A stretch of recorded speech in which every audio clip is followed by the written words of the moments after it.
Very good morning my dear students. तो आज हम लोग जो जिस बारे में क्लास लेंगे वो है एडमिशन ऑफ ए पार्टनर। तो पार्टनरशिप फार्म में क्या होता है, कभी हम लोगों ने रिकंस्ट्रक्शन के बारे में देखा। ठीक है, लास्ट क्लास हम लोगों ने रिकंस्ट्रक्शन के बारे में देखा। तो रिकंस्ट्रक्शन बहुत कारण ही होता है। जैसे कि रिकंस्ट्रक्शन कब कब होता है, जैसे कि रिकंस्ट्रक्शन मान लो कि जो एग्जिस्टिंग पार्टनर्स है वो लोग क्या चेंज करने चाहते हैं, if they want to change their profit sharing ratio. Okay, otherwise मान लो कि कोई नया पार्टनर फार्म में लेके आएंगे तब भी रिकंस्ट्रक्शन इंपॉर्टेंट है। कोई पार्टनर रिटायरमेंट लेंगे तब भी रिकंस्ट्रक्शन चाहिए। कोई पार्टनर डेथ, मतलब किसी पार्टनर का डेथ हो जाएगा, या कोई पार्टनर इंसॉल्वेंट डिक्लेयर होगा, या कोई फार्म एक फार्म और दूसरे फार्म एक साथ क्या करेंगे, एमालगमेशन करेंगे, मर्जेशन करेंगे, तो उस टाइम पर क्या होता है, रिकंस्ट्रक्शन होता है। तो सेम थिंग्स हियर हैपन कि admission of a new partner, मतलब फार्म में हम लोग क्या करते हैं, एडमिशन करवाते हैं। हम लोग क्या करवाते हैं, एडमिशन। कभी कभी एडमिशन क्यों चाहिए, फॉर मान लो कि फार्म को क्या चाहिए, कैपिटल चाहिए। फार्म को क्या चाहिए, कैपिटल। उन लोगों के पास सपोज मान लो कि शॉर्टेजेस है कैपिटल का, तो फॉर द कैपिटल पर्पसेस वो लोग क्या लेके आते हैं, फॉर द कैपिटल पर्पसेस वो लोग नया पार्टनर लेके आते। तो जब भी नया पार्टनर आएंगे तब वो नया पार्टनर क्या लेके आ सकते हैं, वो नया पार्टनर है कैश कैपिटल लेके आ सकता है। ओके, कैश कैपिटल लेके आ सकता है, या अदर्स कुछ मशीनरीज प्लांट ये सब कुछ लेके आ सकता है, या जो नया पार्टनर आएगा उसका खुद का कोई फार्म होगा, वो फार्म का जो भी एसेट्स वगैरह है वो भी लेके आ सकते हैं, वो भी आके लेके आ सकते हैं। ठीक है, तो इसी चीज़ को ध्यान में रखना होगा। और क्यों कैपिटल चाहिए, तो कैपिटल के जब भी पार्टनर्स को कैपिटल, मतलब जो एग्जिस्टिंग पार्टनर्स है उनका जो फार्म है एक्सटेंड बिजनेस का एक्सटेंड करने के लिए कैपिटल चाहिए। तो कैपिटल वो लोग तो क्या कर सकते हैं, वो लोग ये जो उनका जो कैपिटल है, पैसा चाहिए तो वो लोग लोन ले सकते हैं। तो कभी कभी वो लोग लोन नहीं लेते, लोन ना लेके पार्टनर्स ले लेते हैं। ओके, पार्टनर्स लेने के बाद जो फार्म का जो एक्टिविटीज़ है वो इजी हो जाता है। कभी कभी वो क्या हो जाता है, कभी कभी इजी हो जाता है। ठीक है, इतना क्लियर हुआ। सो देन एक है कैपिटल की वजह से, एंड देन क्या होता है, कभी कभी टेक्निकल डिसीजन लेना होता है। टेक्निकल नॉलेज के लिए, मैनेजरल डिसीजन के लिए, मैनेजमेंट के लिए क्या करना होता है, हम लोग मतलब फार्म में नया पार्टनर लेके आते हैं। तो जब भी हम लोग नया पार्टनर लेके आएंगे तो यहाँ पर क्या होगा, रिकंस्ट्रक्शन होगा। मतलब जो पुराना फार्म था, पुराना पार्टनरशिप फार्म था, उसको अभी वो फार्म क्या होगा, वो अभी चेंज होगा। चेंज हो गया। सपोज मैं एग्जांपल, पहले था सपोज मान लो ABC, अभी और एक पार्टनर आया D। सो पार्टनर हो गया कितना, 4 पार्टनर। सो पहले था कितना ABC, उनका रेशियो था क्या 5:3:2। अभी पार्टनर हो गया 4। सो इसका रेशियो चेंज करना होगा, मतलब D को भी देना होगा। तो यहाँ पर क्या होगा, जो मतलब जो पुराना पार्टनर है, ओल्ड पार्टनर है, वो लोग क्या करेंगे, वो लोग उनका सब लोग हो सकता है, या कोई एक या दो पार्टनर क्या हो सकते हैं, एक और दो पार्टनर उनका जो ऑलरेडी जो प्रॉफिट शेयरिंग रेशियो था उसमें से वो लोग क्या कर सकते हैं, उसमें से वो लोग सेक्रीफाइस करेंगे। वो जो सेक्रीफाइस करेंगे दैट पोर्शन विल गेट, जो न्यू पार्टनर है वो ले सकते हैं, मतलब उनको मिलेगा। और नहीं तो सपोज मान लो कि 3 पार्टनर है, उसमें से 2 पार्टनर ने सेक्रीफाइस किया, एक पार्टनर ने सेक्रीफाइस किया। तो क्या होगा, जो 2 पार्टनर ने सेक्रीफाइस किया उसका एक पोर्शन किसको मिल जाएगा, जो पुराना पार्टनर है उसको मिल जाएगा। और एक पार्ट किसको मिल जाएगा, और एक पार्ट इसको मिल जाएगा। इसको क्या, जो नया पार्टनर है उसको मिलेगा। मतलब जो भी पार्ट हम लोग सेक्रीफाइस करते हैं वो किसको मिलता है, नया पार्टनर को पूरा पूरी मिलता है। एंड अदरवाइज जो पुराना पार्टनर में से कोई पार्टनर किसी का शेयर कम है तो उसको भी मिलता है कभी कभी। ठीक है, तो ये चीज़ को याद रखना होता है। देन देखो, सो क्या होता है, इन running partnership business a new partner is often admitted when additional capital is required, when additional capital is required है। कभी क्या होता है, when additional capital is required। Clear my point. In running partnership already चल रहा है जो partnership business, वहाँ पर क्या होगा, क्या चाहिए, new partner is required for why, for additional capital के लिए। And for expansion and development of the business. मतलब बिजनेस को एक्सपांशन करने के लिए, एक्सपांड करने के लिए, मतलब डिफरेंट डिफरेंट एरिया में बिजनेस का जो, अभी सपोज मान लो बिजनेस का एरिया, मतलब बिजनेस एक ही पर्टिकुलर प्लेस में है, उसको और भी 2-3 प्लेस में खोलना है, या बिजनेस का जो इंडस्ट्री है और वहाँ का जो प्रोडक्शन हाउस है वो अभी फिलहाल सपोज मान लो पर डे 100 यूनिट प्रोडक्शन करते हैं। मान लो हम लोगों का जो डिमांड मार्केट में जो डिमांड है, उसी डिमांड के अकॉर्डिंग हम लोग क्या करना चाहते हैं, मतलब उस डिमांड है अभी सपोज मान लो 150 यूनिट पर डे।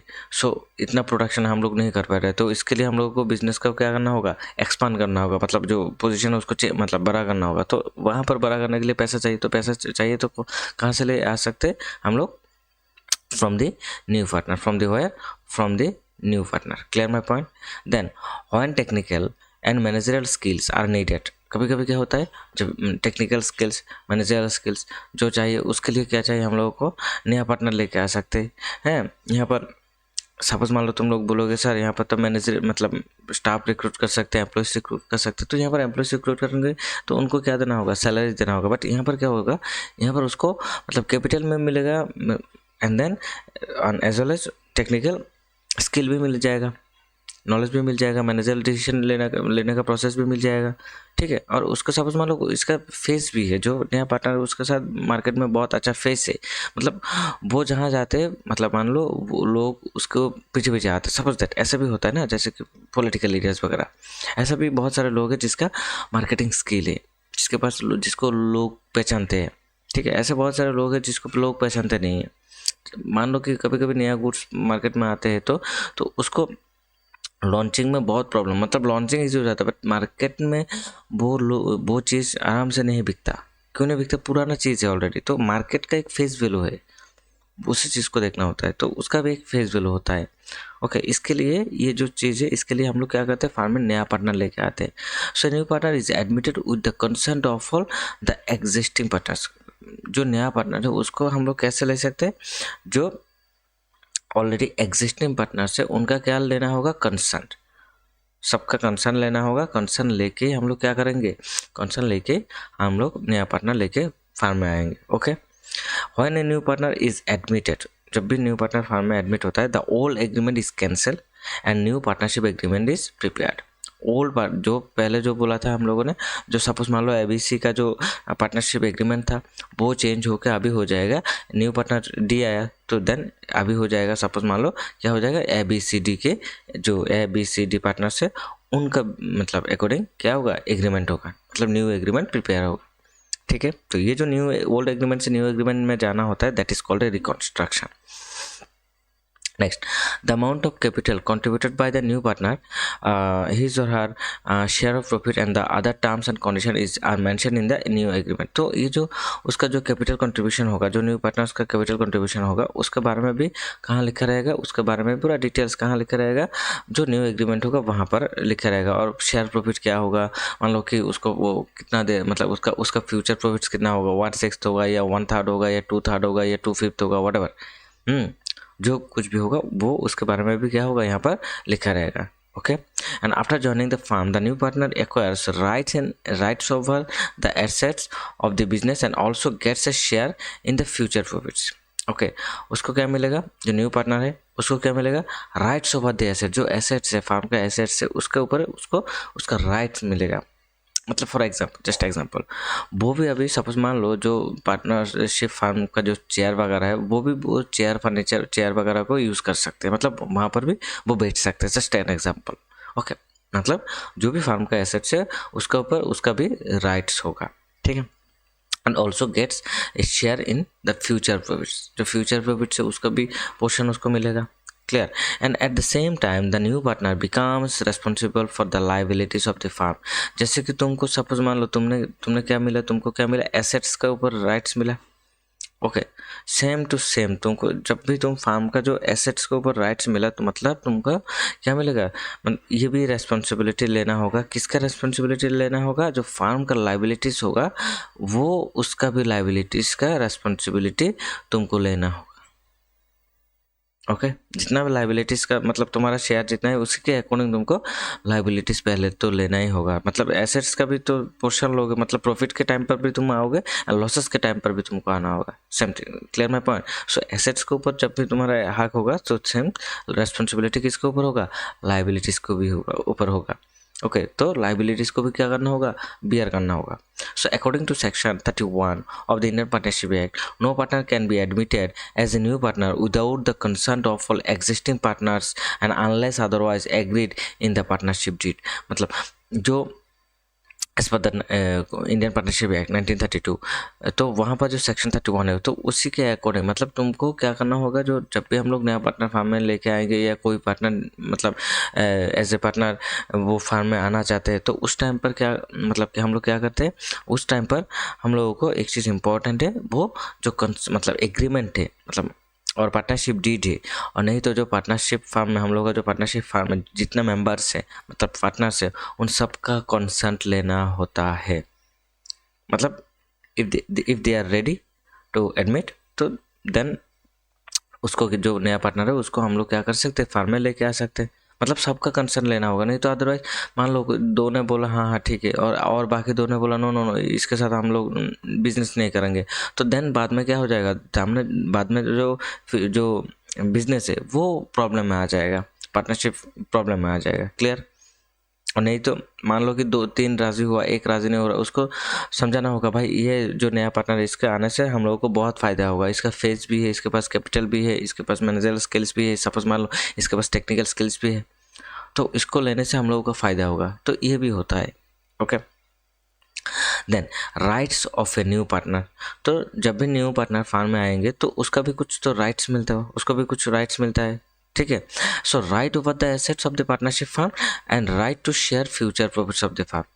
ये दो चीज़ तो मैं हम लोगों ने पहले भी डिस्कस किया। क्या उसको क्या मिलेगा, राइट्स ऊपर द एसेट, जितना भी एसेट्स है फार्म का उसके ऊपर भी उसका राइट्स है, एंड एज वेल एज जो फ्यूचर प्रॉफिट्स है उसके ऊपर भी उसको फ्यूचर प्रॉफिट मिलेगा, मतलब उसका भी राइट्स है। So to acquire this rights the new partner usually contributes capital and may also pay an additional amount as goodwill और प्रीमियम फॉर गुडविल। ये नया वर्ड है ना, जस्ट इसको देखो। जब भी नया पार्टनर फार्म में आएंगे तो फार्म में वो तो कैपिटल ले खुद का कैपिटल लेके आएंगे, देन उसके साथ उसको एक चीज़ लेके आना होता है, that is called a premium for goodwill. Okay अभी सपोज मान लो प्रीमियम फॉर गुडविल क्या होता है, ये जो प्रीमियम फॉर गुडविल है ये एक चीज़, ये एक फार्म का जो गुडविल है मतलब फार्म का जो इंटेंजिबल एसेट्स है। ओके इंटेंजिबल एसेट्स, तो वो जो इंटेंजिबल एसेट्स है, मान लो कि एक फार्म बना कब तो जैसे कि सपोज आप तुम लोग कुछ भी लेना चाहते हो, सपोज गाड़ी लेना चाहते हो तो किसको प्रेफर करोगे, Tata, suppose that example Tata. या बाइक लेना चाहते हो किसको प्रेफर करोगे, सपोज मान लो बाजाज या सपोज मान लो यामा, इसको प्रेफर करोगे। मान लो कि मोबाइल फ़ोन लेना चाहते हो तो किसको प्रेफर करोगे, सैमसंग या आईफोन, या नहीं तो सपोज मान लो for example Redmi, for an example इसको लेना चाहते हो मतलब प्रेफर करोगे। तो ये जो चीज़ है मतलब क्यों प्रेफर करना चाहते हो, अच्छा है, कुछ अच्छा है, ठीक है ना। तो ये अच्छा जो चीज़ है, अच्छा जो नाम है, ये तो एक दिन में नहीं बना। ओके ये जो टाटा कंपनी का गाड़ी लोग लेना चाहते हैं तो ये तो एक दिन में नहीं बना, तो इसको बनने में बहुत टाइम लगा।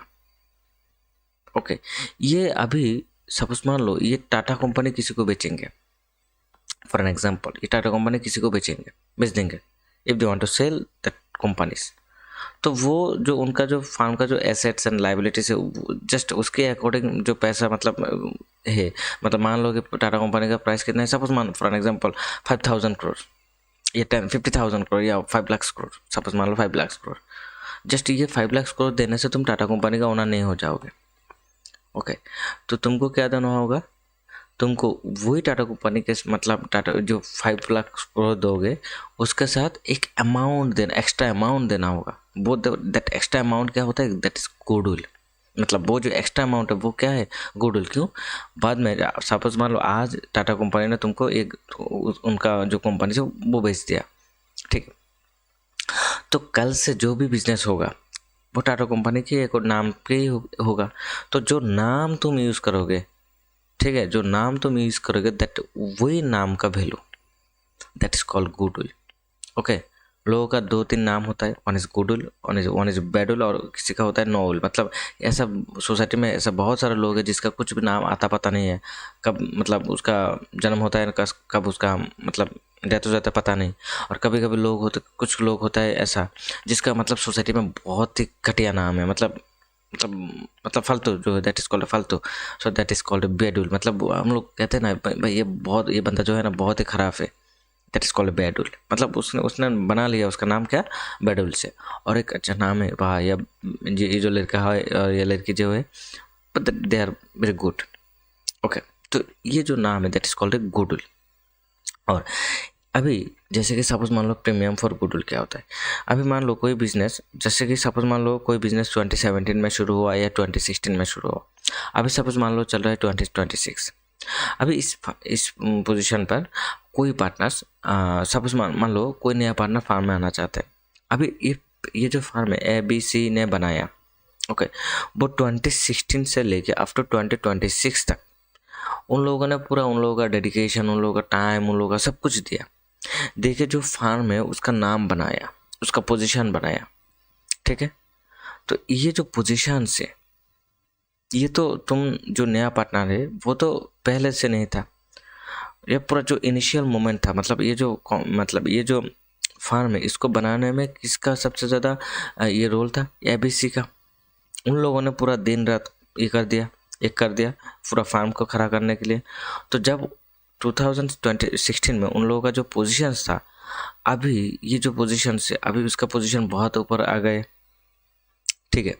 तो इसकी वजह से तो इस टाइम पर क्या था, इस टाइम पर इस टाइम पर जो पार्टनरशिप फार्म में मान लो कि जो ABC है, वो लोग अभी क्या करेंगे, मतलब उन लोगों का तो पूरा डेडिकेशन सब कुछ दिया, देखिए एक पोजीशन बनाया, एक नाम बनाया, फार्म का एक नाम बनाया। तो अभी इस टाइम पर नया पार्टनर आना चाहते हैं, तो नया पार्टनर जब भी आएंगे तो उसको क्या देना, मतलब नया पार्टनर आएंगे तो जो ओल्ड पार्टनर है, पुराना पार्टनर है, वो लोग क्या करेंगे, सेक्रीफाइस करेंगे, उनका जो खुद का शेयर है वो सेक्रीफाइस करेंगे। तो उसी जो सेक्रीफाइसिंग करेंगे, मतलब जो जितना भी पोर्शन वो लोग सेक्रीफाइस करेंगे, मतलब बाद में सपोज मान लो रेशियो क्या है, सपोज मान लो 5:3:2 ABC का। सो जितना भी मतलब 5:3:2 मतलब जो कुछ भी प्रॉफिट होता है उसका 10% डिवाइड होता है, उसमें से 5 किसको मिलता है, सपोज में A को, एंड B को कितना 3, एंड C को कितना 2। अभी रेशियो क्या है, सपोज मान लो 3:3:2, ओके, 3:3:2। तो पहले जो A को मिलता था 5, अभी उसको कितना मिल रहा है 3। तो A ने कितना सेक्रीफाइस किया, 2। दैट ये जो 2 है, ये 2 किसको मिला, B ने की अनचेंज के, B का पहले भी 3 था अभी भी 3 है, C का पहले भी 2 था अभी भी 2 है। बट ये जो किसने सेक्रीफाइस किया, A ने सेक्रीफाइस किया, कितना सेक्रीफाइस किया 2, वही 2 किसको मिला, D को मिला। तो उसी D के मतलब जितना सेक्रीफाइसिंग किया A ने, वही पोर्शन किसको मिला, D को मिला। वही पोर्शन के अकॉर्डिंग D को क्या करना होता है, उसका कैपिटल के साथ एक एक्स्ट्रा मनी लेके आना होता है। दैट एक्स्ट्रा मनी जो है उसको कहते हैं हम लोग premium for goodwill. Premium for goodwill, ये प्रीमियम फॉर गुडविल किसको मिल जाएगा, जो सेक्रीफाइसिंग पार्टनर्स होगा उनको मिलेगा as per there sacrificing ratio. Okay, हम लोग न्यूमेरिकल्स में देखेंगे, कल या 1-2 दिन में हम लोग न्यूमेरिकल्स में भी आ जाएंगे। Okay, next is effect of admission of a partner. क्या क्या इफेक्ट होता है। सो देखो, the relationship among the old partners changes and the new partner enters the firm. पहले जो पार्टनर्स था, ओल्ड पार्टनर्स था, उसका पोजीशन मतलब उनका जो रिलेशन था वो तो चेंज होगा। मतलब पहले था ABC, अब इससे क्या हो जाएगा ABCD, मतलब 4 हो जाएंगे, तो रिलेशनशिप भी नया हो जाएंगे। The new partners contributes capital to the business. नया पार्टनर क्या कंट्रीब्यूट करेंगे, कैपिटल, कहाँ पर, बिजनेस में। The new partner gets a share of future profits, उसको क्या मिलेगा, फ्यूचर प्रॉफिट्स मिलेगा।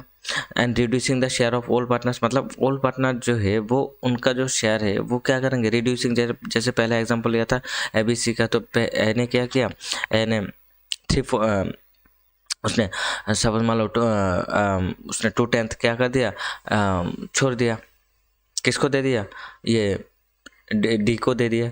तो मतलब पहले उस एको मिलता था, सपोज मान लो 10 रुपीज़ प्रॉफिट होता, तो उसमें से एको मिलता 5 रुपीज़। अभी एको कितना मिल रहा है, सपोज मान लो प्रॉफिट हुआ सेम 10 रुपीज़, अभी कितना एको मिलेगा 2 रुपीज़। तो यहाँ पर उसका जो शेयर ऑफ प्रॉफिट है वो क्या हो जाएगा, रिड्यूस हो जाएगा।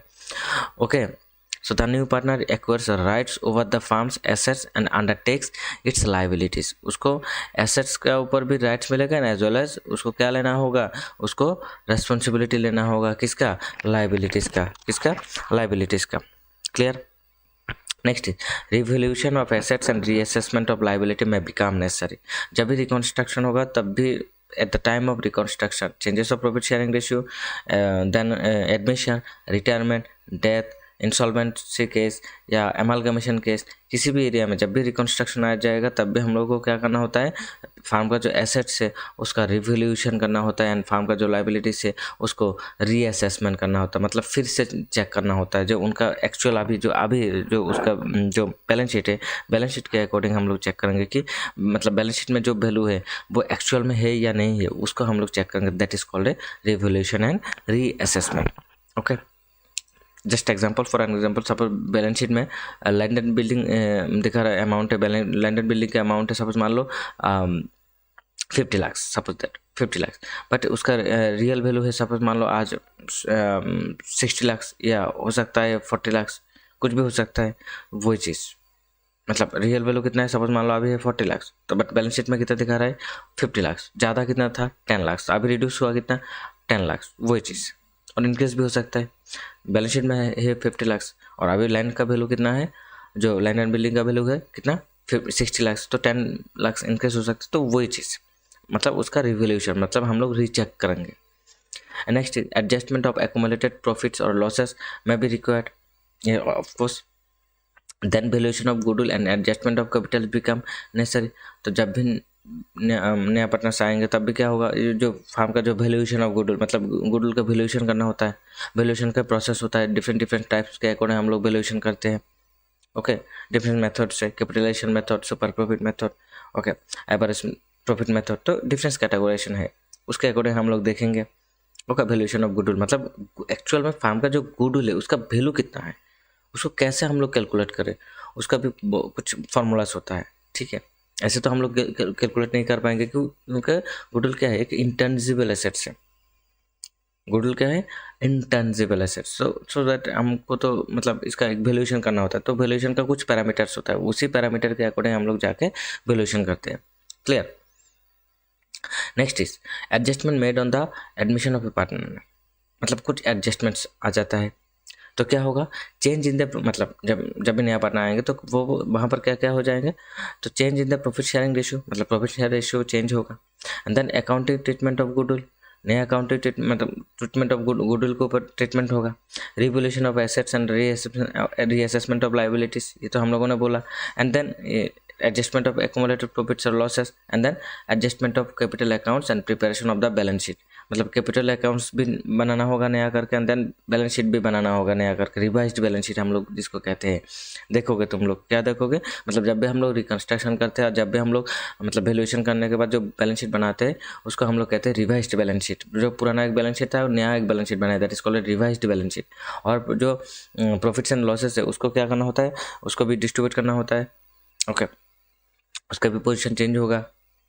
Okay, and then change in profit sharing ratio, इसका मतलब क्या है, when a new partner is admitted into a partnership firm and the old partner sacrifice a part of their share in favour of the new partner, मतलब जब भी नया partner firm में आएंगे तब ओल्ड पार्टनर जो होंगे वो लोग क्या करेंगे, ओल्ड पार्टनर उनका जो रेशियो है, शेयरिंग पोर्शन है, शेयरिंग प्रॉफिट से वो लोग क्या करेंगे, उसको सेक्रीफाइस करेंगे। वही सेक्रीफाइसिंग पोर्शन किसको मिलेगा, वो वही सेक्रीफाइसिंग पार्टनर पोर्शन नया पार्टनर को मिल जाएगा। मैक्सिमम केसेस ये होता है। तो देन मतलब नया पार्टनर को तो मिलेगा, कभी कभी पुराना जो पार्टनर्स है उसको वहाँ पर भी किसी को मिल जाता है।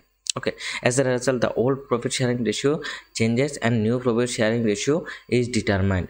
ओके, तो यहाँ पर एक चीज़ होता है, एक होता है ओल्ड प्रॉफिट शेयरिंग रेशियो था, मतलब जो रिकॉन्स्ट्रक्शन से पहले, एडमिशन से पहले, अभी एडमिशन हो गया तो नया प्रॉफिट शेयरिंग रेशियो आ जाएगा। तो यहाँ पर क्या हो जाएगा, ओल्ड से नया मतलब ओल्ड से न्यू आने में जो मतलब जो गैप है वहाँ पर क्या होता है, एक सेक्रीफाइसिंग होता है। एक क्या होता है एडमिशन के टाइम पर सेक्रीफाइसिंग होता है, वही सेक्रीफाइसिंग रेशियो किसको मिलेगा, मतलब कैसे कि हम लोग कैलकुलेट करेंगे, old ratio minus new ratio, हम लोगों ने पहले भी डिस्कशन किया था, old ratio minus new ratio. Okay, and new profit sharing ratio मतलब क्या होता है, the ratio in which all partners including the new partner share future profit is called the new profit sharing ratio. मतलब पुराना partner का जो उन लोगों का जो ओल्ड एग्रीमेंट था और उन लोगों का जो ओल्ड प्रॉफिट शेयरिंग रेशियो था उसको वो चेंज होकर अभी जो आएगा वो है क्या, न्यू प्रॉफिट शेयरिंग रेशियो। मतलब पहले मतलब उन लोगों पहले का जो ओल्ड प्रॉफिट शेयरिंग रेशियो था उसको चेंज करके हम लोगों ने नया लेके आया, that is called a new profit sharing ratio. Okay clear. तो अभी तक आज का क्लास यहाँ पर ही। ओके, नेक्स्ट क्लास हम लोग आएंगे और उसके बाद हम लोग इस एडमिशन के ऊपर न्यूमेरिकल्स करेंगे, एनसीईआरटी एंड अदर्स बुक्स, अच्छा बुक्स जो भी है उसके ऊपर हम लोग न्यूमेरिकल्स करेंगे। ओके, एंड हर चैप्टर का न्यूमेरिकल्स हम लोग कंटिन्यू करेंगे। ओके, थैंक यू, अच्छा रहना सब लोग, थैंक यू टू ऑल।